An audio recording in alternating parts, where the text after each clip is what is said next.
In Ecclesiastes 4:9-10, we read this: "Two are better than one because they have a good return for their labor. If either of them falls down, one can help the other up. But pity anyone who falls and has no one to help them up." Quite a while ago, I watched two small children at church trying to reach a drinking fountain. What happened next really stuck with me because it was not only disarmingly cute, but it was such a great picture of encouragement. So they're tiptoeing, trying to reach the spout, but it was just too high. So one of them dropped to all fours, forming a step. And then the other climbed up, took a sip, then they swapped places, and they're laughing the whole time. That's the picture Ecclesiastes gives us. We need each other. Life is too heavy to carry alone. And when we fall, we need someone to lift us up. And we need to be that someone for others. We become that kind of friend by doing two things. First, we find the strength to lower ourselves for others.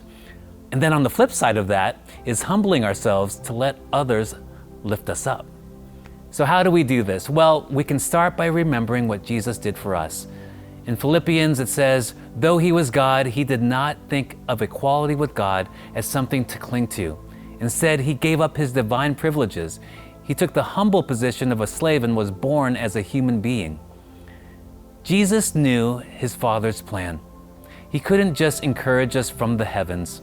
He had to lower himself to the cross to bear our sin.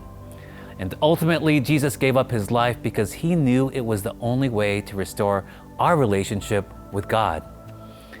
In a way, that drinking fountain reminds me of Jesus, because Jesus became the living water each person needs.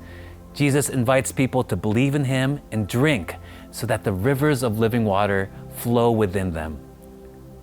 Sometimes we feel dried up. Some days we'll be the ones lifting others to drink from Jesus' cup.